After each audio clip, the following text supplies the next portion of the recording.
What if I told you that one of the most effective military strategists of World War I is a name you've probably never heard? Not because he failed, not because he didn't exist, but because history barely mentions him. In October 1918, during one of the most brutal offensives of the war, thousands of enemy soldiers surrendered under circumstances that even official reports struggled to explain. No massive artillery strike, no overwhelming reinforcements, no conventional breakthrough. Just confusion, fear, psychological collapse. And at the center of it all, a Native American officer named Thomas Whitehawk. Some records confirm he served, some references suggest he led a specialized unit, but the deeper details? Scattered, limited, incomplete. And here's where it gets interesting. When younger researchers began digging into his story decades later, they didn't just find missing paperwork. They found patterns. Why were certain operational records never fully released? Why did recognition come so late for other Native American military contributions? And why does his name barely appear in mainstream war history? Now, before we go any further, this isn't about conspiracy theories. It's about something way more powerful. Who gets remembered and who doesn't? So here's what I want you to do before this story unfolds. If you believe history tells the full truth every time, comment, "History is complete." If you believe history sometimes leaves things out, comment, "History has gaps." Don't overthink it. Pick a side, because by the end of this video, you might switch. Let's get into it. Okay, so on November 11th, 1918, the guns fall silent across the Western Front. Cities like New York, Chicago, and San Francisco erupt into celebration. The war is over. But beyond the parades and newspaper headlines, there were stories that never made it into the spotlight. Not because they were secret conspiracies, but because they complicated the narrative. This is one of those stories. In late 1918, at a military hospital outside Washington, D.C., a decorated officer lay dying. His name doesn't appear often in textbooks. His contributions were mentioned only briefly in official summaries.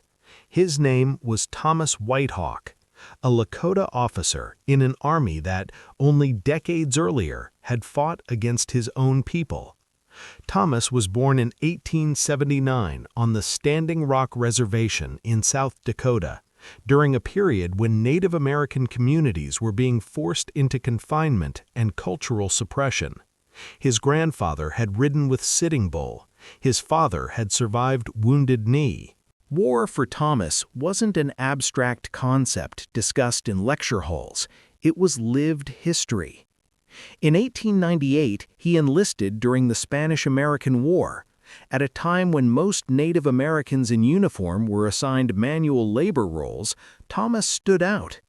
His tactical instincts, discipline, and field awareness earned him officer training, something extremely rare for Indigenous soldiers in that era.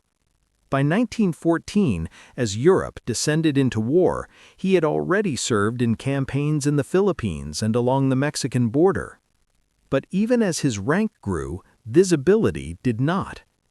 When the United States entered World War I in April 1917, Thomas was 47 years old, technically beyond the ideal age for frontline combat command.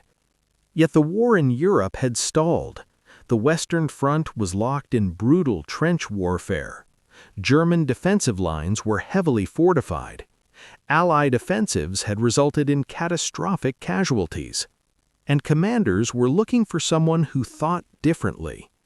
Thomas was assigned leadership over a battalion composed largely of Native American soldiers from multiple tribes, over 1,000 men. Many of them were fighting for a country that had denied them full citizenship rights.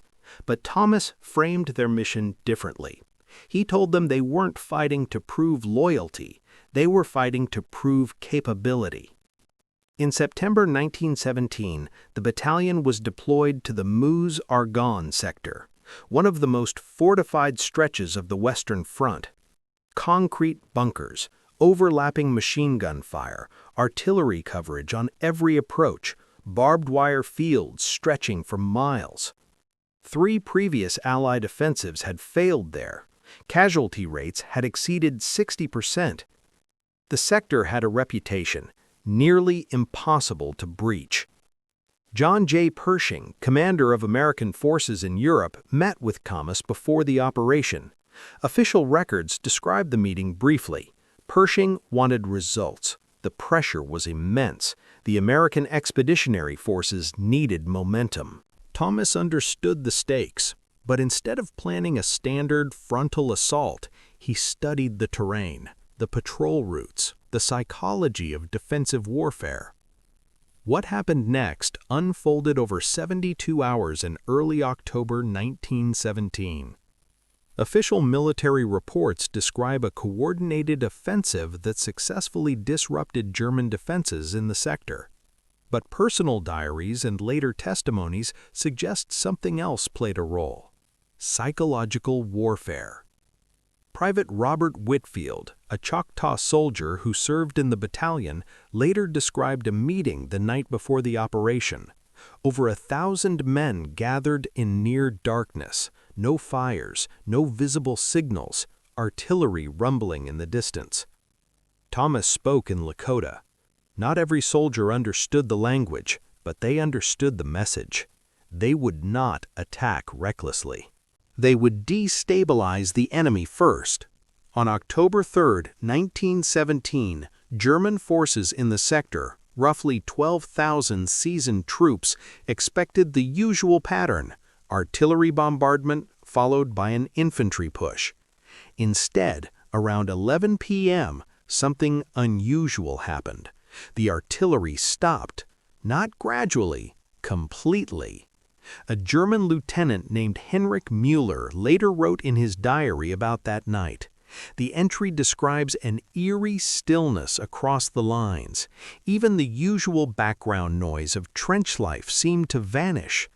The men went on high alert, expecting a dawn assault. Midnight passed, 1 a.m., 2, nothing.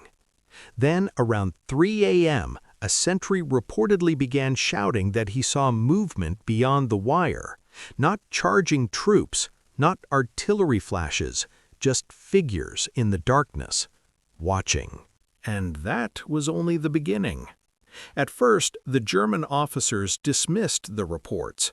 Exhaustion, nerves, trench fatigue. But more soldiers began claiming they saw figures standing just beyond the wire, motionless, silent, barely visible in the darkness. Searchlights swept across no man's land. Nothing. Mud, barbed wire, craters. Yet the moment the lights cut out, the reports started again. By early morning, entire sections of the line were on edge. Machine guns opened fire into empty darkness. Thousands of rounds were expended at targets no one could confirm. At dawn, there were no bodies, no blood, no sign that anyone had been there. But the damage had already been done. For the next 2 nights, the pattern repeated. Unexplained movement, silhouettes just out of sight, strange sounds carried by the wind. German soldiers stopped sleeping. Some began firing at shadows. Others argued about what they had seen. Officers attempted to maintain order, but paranoia spreads faster than gunfire in a trench. Defensive lines don't just collapse from artillery. Sometimes they collapse from fear. On the morning of October 6th, Allied scouts advanced cautiously toward what should have been a heavily defended German position. Instead, they found abandoned bunkers, weapons left behind, supplies untouched, entire trench systems empty. Approximately 12,000 German soldiers had withdrawn overnight. There had been no large-scale frontal assault, no mass infantry charge. The sector had fallen without the conventional battle everyone expected. Allied command was stunned. Investigators were sent in to assess what had happened. Reports from intelligence officers described signs of severe stress among the retreating troops. Some bunkers reportedly contained frantic messages scratched into wood and concrete, evidence of panic rather than organized withdrawal. There were also accounts of unfamiliar objects discovered within the trenches: feathers, arranged stones, small symbolic items. Whether these were deliberately placed psychological markers or misinterpretations shaped by fear is still debated. But what's clear is this: someone had infiltrated defensive positions believed to be impenetrable, and the German soldiers knew it. When Thomas Whitehawk was asked to explain his methods, he reportedly gave a simple response: "You asked me to break the line." Over the following months, his battalion was assigned to several additional fortified sectors. Each time, instead of relying solely on direct assault, they focused on disruption: night maneuvers, stealth infiltration, deception, unpredictability. They attacked certainty, they attacked sleep, they attacked morale. By early 1918, German intelligence had identified the unit as unusually effective. Captured documents later confirmed that orders were issued to treat them as a high-priority threat. But unease wasn't limited to the German side. Some Allied officers were uncomfortable with what they were witnessing. Reports described the battalion operating with intense cohesion and discipline, conducting rituals or cultural practices before operations. To outside observers unfamiliar with Indigenous traditions, this created suspicion and rumor. Whispers started circulating through headquarters, not about illegality, about discomfort. Thomas was eventually summoned to Allied command near Paris and asked to provide detailed explanations of his tactical methods.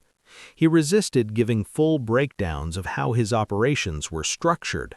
From his perspective, he had been given an objective and the autonomy to achieve it. From the command's perspective, his success was useful but politically complicated. They wanted victories. They preferred them to look conventional. Major General Robert Alexander later wrote in his memoir that Thomas challenged the moral framing of war itself during one heated discussion. He reportedly questioned why artillery devastation was considered civilized warfare, while psychological disruption was viewed as excessive. It was an argument that exposed deeper tensions, not just about tactics, but about identity, authority, and narrative control. After that meeting, his assignments shifted: less visible sectors, smaller operations, limited public acknowledgement.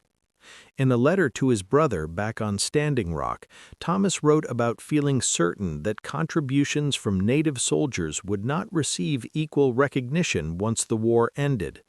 Whether that fear was justified is something historians still debate, but the sentiment reflects a broader historical reality.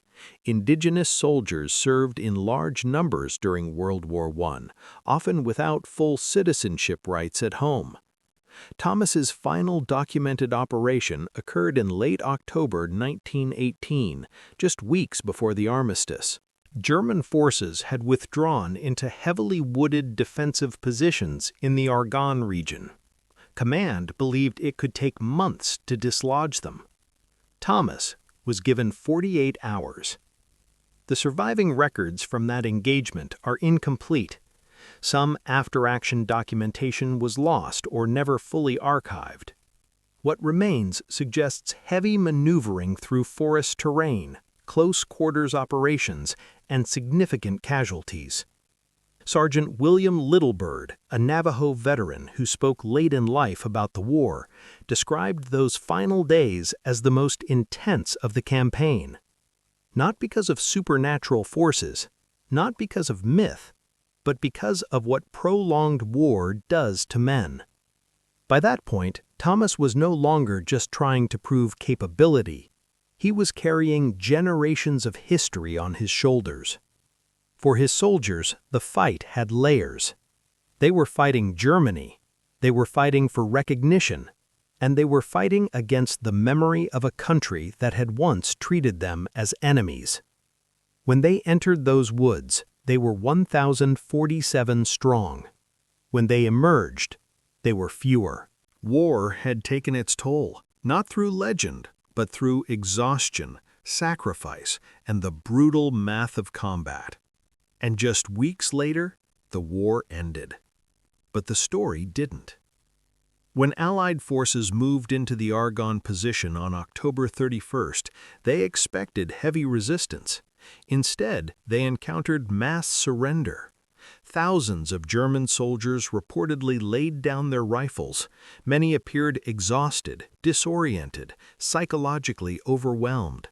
Military doctors at the time frequently described similar conditions as shell shock, what we now recognize as severe combat trauma. Some prisoners reportedly repeated variations of the same explanation, that they felt surrounded, hunted, destabilized. Whether that was literal or psychological, historians still debate. But one thing is clear: morale had collapsed. And once morale collapses, even the strongest fortifications become meaningless. After the armistice on November 11, 1918, most units began demobilization procedures. Thomas and members of his battalion were temporarily held for medical screening, common during the influenza pandemic that was sweeping through military camps worldwide. Within weeks, Thomas was hospitalized. Official records list influenza-related pneumonia as the cause of death in December 1918, the same illness that killed tens of thousands of soldiers that year. He was buried on the Standing Rock Reservation. There was no national headline, no dramatic ceremony in Washington, and over time, his name faded from mainstream accounts of the war. Not because of secret erasure squads, but because history often compresses complexity into simplified narratives.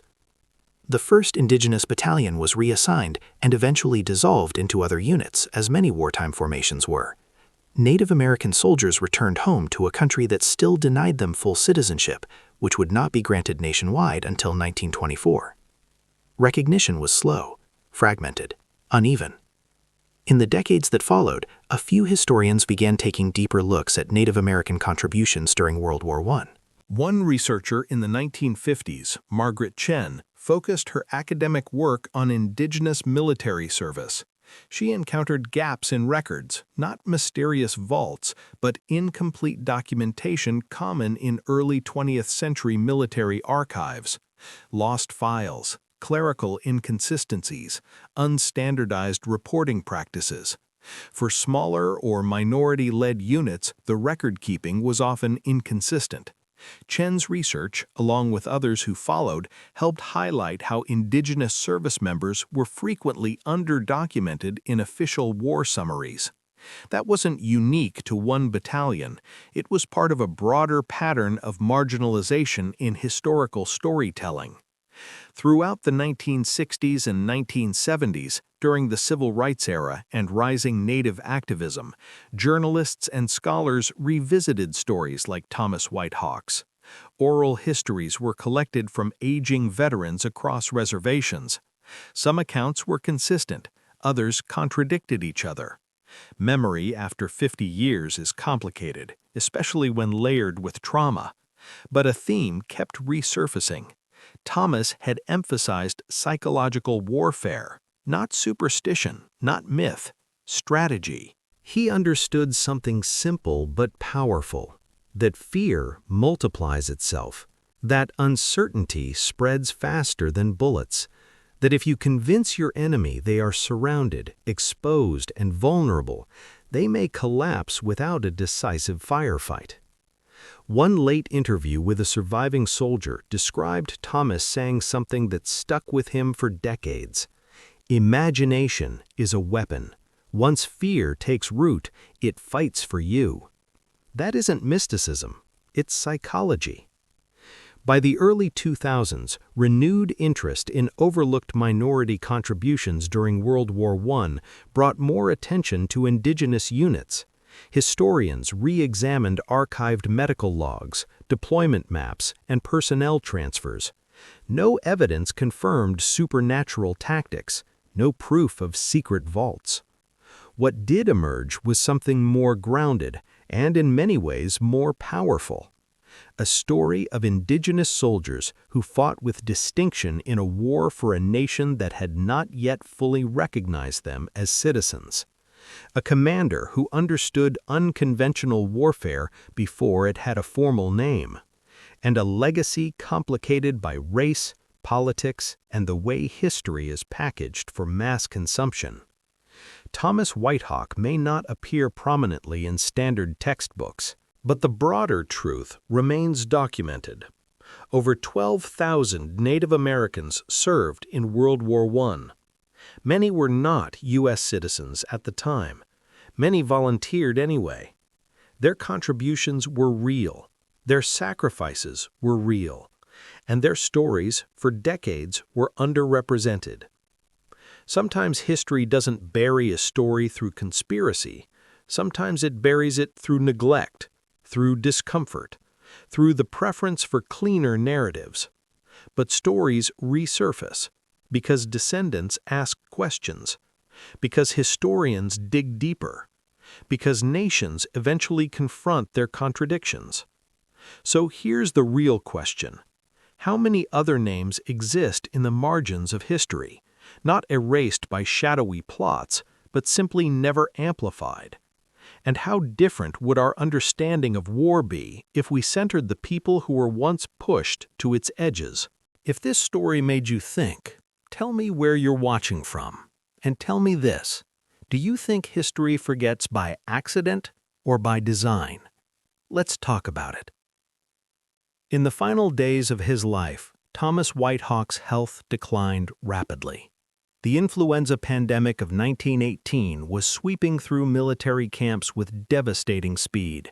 Even strong, otherwise healthy men deteriorated in a matter of days. Medical understanding at the time was limited. Treatments were inconsistent. Survival often came down to chance. According to hospital logs from December 1918, Thomas developed respiratory complications consistent with influenza-related pneumonia, one of the leading causes of death among soldiers that year. A nurse later recalled that he remained calm in his final hours, quiet, focused, reflective. One statement attributed to him by a fellow soldier was simple: "Tell my brother I kept my promise." He died shortly afterward. He was 39 years old. There was no national ceremony, no headline tribute. Like many minority officers of that era, his passing was recorded formally, but not amplified publicly. And then the war moved on. So did the country. In the years after World War I, thousands of veterans across Europe and America struggled with what was then called shell shock. Symptoms ranged from nightmares and tremors to hallucinations and emotional withdrawal. Many soldiers who had never spoken about their experiences began deteriorating psychologically long after the fighting stopped. German military hospitals documented similar patterns.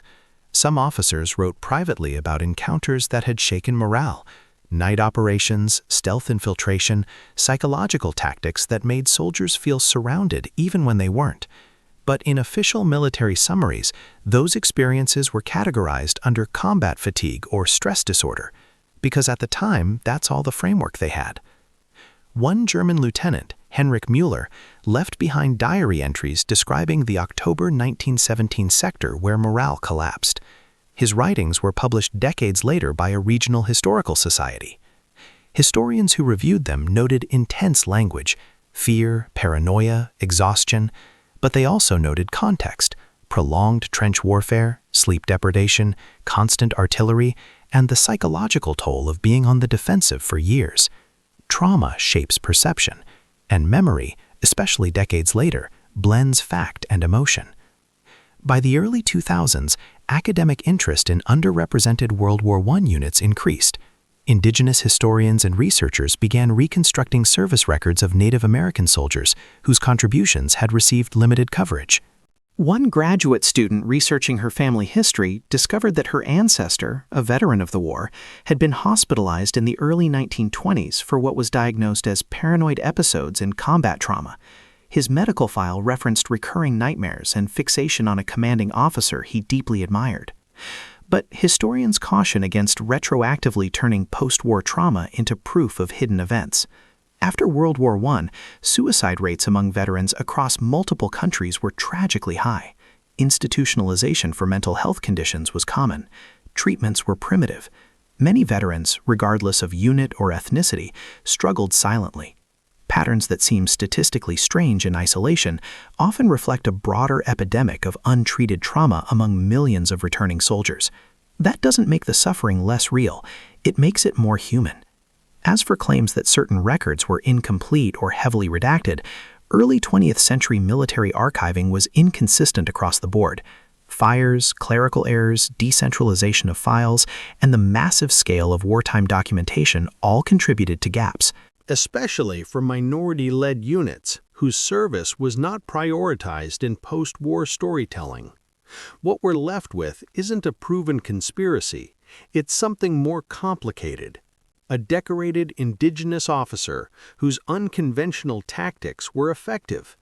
A battalion composed of men fighting for a nation that did not yet fully recognize their rights.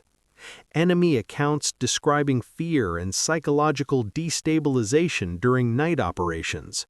Veterans on both sides carrying trauma long after the armistice.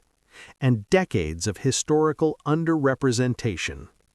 The legend of Thomas Whitehawk grew over time, especially within oral histories passed down in Native communities. In those retellings, he became more than a commander. He became symbolic, a reminder that Indigenous knowledge systems, survival strategies, and psychological resilience had been underestimated for generations. Not mystical, not supernatural, strategic. Psychological warfare today is a formalized discipline taught in military academies worldwide. Disinformation, disruption, morale targeting, these are now studied sciences.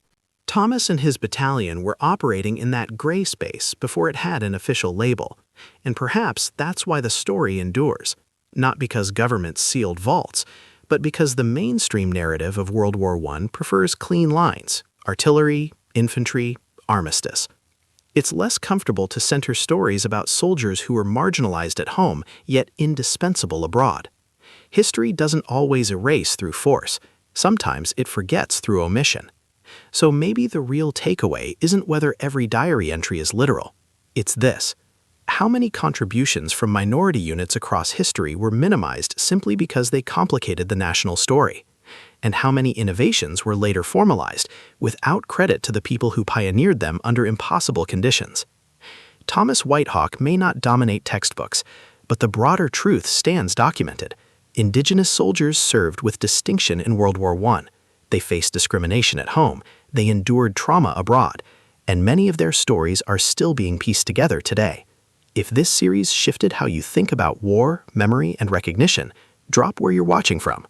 And here's the real question I want your take on. When history feels incomplete, do we assume something was hidden? Or do we assume we just haven't looked hard enough yet? Let's talk. In the late 2000s, renewed interest in Indigenous military history gained traction online. Blogs, forums, and early social media groups began sharing archived newspaper clippings, family letters, and military service fragments connected to Native American soldiers in World War I. What started as scattered curiosity slowly became organized research. One student researching her ancestry discovered heavily redacted military files, not unusual for early 20th century records, especially those tied to medical evaluations or tactical reports. Government archives often redact personal medical information or operational details, even decades later. She published her findings online. The posts gained attention, not because they proved a conspiracy, but because they raised a larger question. Why were so many Indigenous contributions reduced to footnotes? As more researchers compared notes, a broader pattern emerged. Not secret psychological superweapons, but systemic underdocumentation. Native American soldiers served in high numbers during both World Wars. In World War II, Navajo code talkers became widely recognized for their role in secure battlefield communications. But even that recognition came decades late. Military institutions often adopt innovative tactics quietly and standardize them later under new terminology.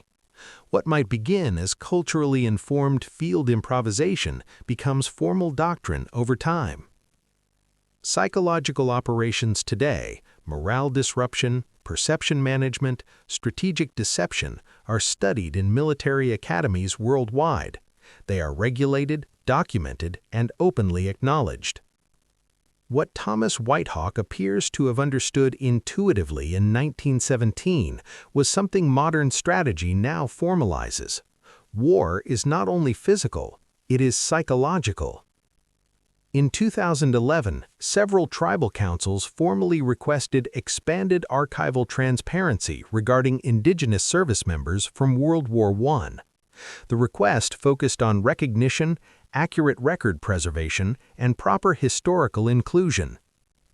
The government response acknowledged gaps in archival documentation and reiterated that some operational details from early 20th century conflicts remain restricted under standard classification timelines. That response frustrated many activists.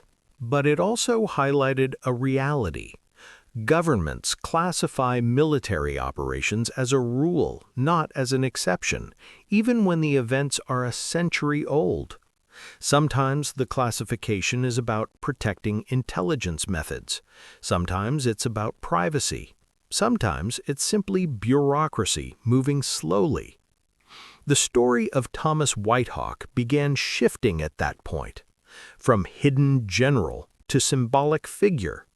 For younger generations of Native Americans, especially those connected through digital platforms, he became more than a historical officer.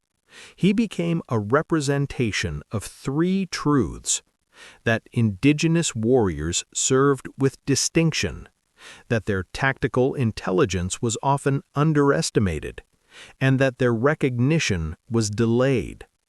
Online communities crowdsourced documents. Families recorded oral histories from elders.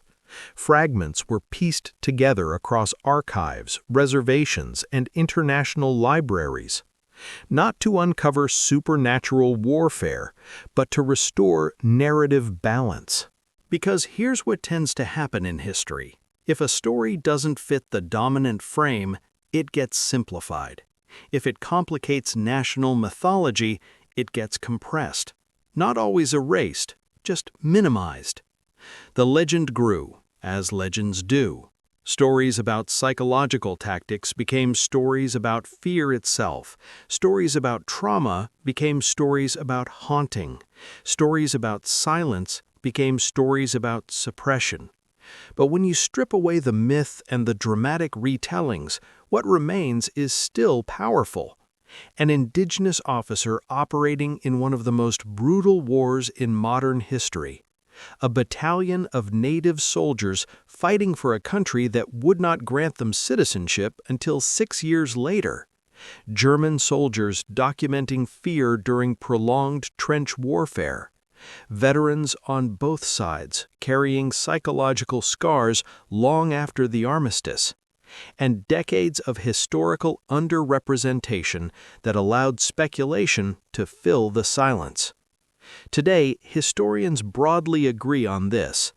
Indigenous knowledge systems, including tracking, stealth movement, environmental awareness, and psychological resilience, influenced how Native soldiers operated in wartime environments. Not mystical, not supernatural, skilled, strategic, adaptive. Modern psychological operations units don't rely on ancient spirits or secret ceremonies.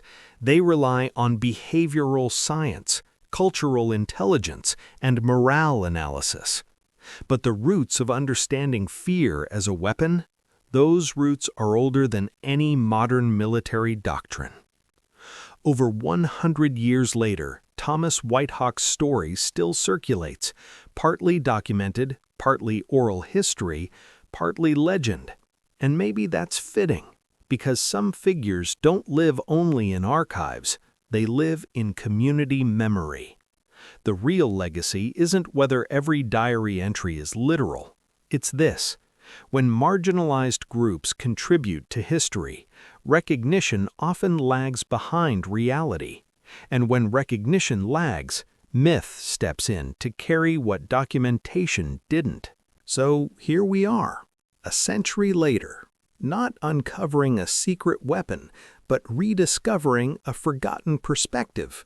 And maybe that's more powerful, because the question isn't whether governments hid a supernatural form of warfare. The question is, how many brilliant tacticians, innovators, and leaders were overlooked simply because they didn't fit the image of who history expected to lead? If you made it all the way through this series, I want to know your take. Do legends grow because something was hidden, or because something meaningful was never properly honored? Drop where you're watching from. Let's talk about it. What makes the story of Thomas Whitehawk so compelling isn't secret weapons or hidden conspiracies. It's the silence. Across history, there have been soldiers whose contributions were minimized, misrecorded, or simply forgotten, especially when they came from communities that weren't fully recognized or respected at the time. Native American service members have a long, documented record of extraordinary courage, from World War I through modern conflicts, and yet many of their individual stories remain underrepresented in mainstream history. When we hear accounts of unusual battlefield outcomes, enemy units surrendering unexpectedly, morale collapsing, strategies succeeding in unconventional ways, the official explanations usually focus on logistics, leadership, or psychological pressure. And that's likely where the truth lies. But what often goes unexamined is how cultural knowledge, communication skills, and deep community bonds have historically strengthened military units in ways that traditional doctrine didn't always understand. That part isn't conspiracy. That's documented history. During both World Wars, Native American soldiers served with distinction. Code talkers in World War II are widely recognized today, but that recognition came decades late. It raises a fair question. How many other contributions were overlooked simply because the storytellers weren't listening?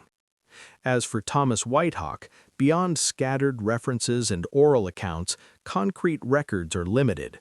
Some files remain classified, as many military records from the early 20th century still are. That doesn't automatically mean something sinister. Governments routinely withhold operational details for long periods, especially when those records involve intelligence practices or sensitive tactics. But limited access to records leaves space, and space invites questions. Over the past decade, younger generations, especially within Native communities, have taken it upon themselves to document oral histories, preserve family stories, and archive materials before they disappear, not because of secret threats, but because they understand something important. If you don't tell your own story, someone else will tell it for you, and sometimes they won't tell it fully. The real tension in this story isn't about shadow warfare, it's about historical memory. It's about who gets recognized as a strategist, who gets labeled a hero, and who quietly disappears into footnotes. Thomas Whitehawk, whether viewed through documented military records or preserved family memory, represents something larger than one battle in 1918. He represents the idea that knowledge doesn't only come from institutions, it comes from culture, from survival, from generations adapting to hardship, from communities that endured attempts to erase them and still remain. That's powerful. Not supernatural, not classified, just powerful. And when power comes from places long dismissed, it can make institutions uncomfortable. Today, Thomas Whitehawk's grave is said to rest on Standing Rock Reservation. Some visitors leave small offerings, feathers, stones, tobacco, traditional signs of respect in many indigenous cultures, not because of secret operations, not because of hidden wars, but because memory matters. because service matters, because dignity matters. And here's where the story shifts from history to something more personal. Thomas Whitehawk was described by those who knew him as a man of faith, a man who carried scripture into battle, a man who believed justice ultimately comes not from courts or governments, but from God. Whether or not every detail of his legend can be proven, that belief is documented in family accounts, and that part isn't controversial. It's human.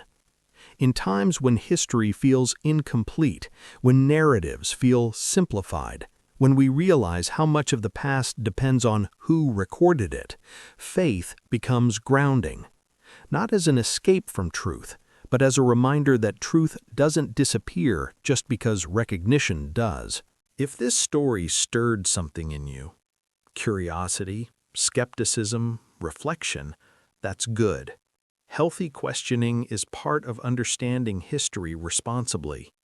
Read primary sources, study Native American military contributions, explore documented archives, listen to historians, listen to tribal voices, but do it with discernment. The goal isn't to chase shadows, it's to restore balance to the story. Because sometimes the most important battles aren't fought with weapons. They're fought over memory, over dignity, over who gets remembered. And in that battle, the strongest force isn't secrecy, it's perseverance.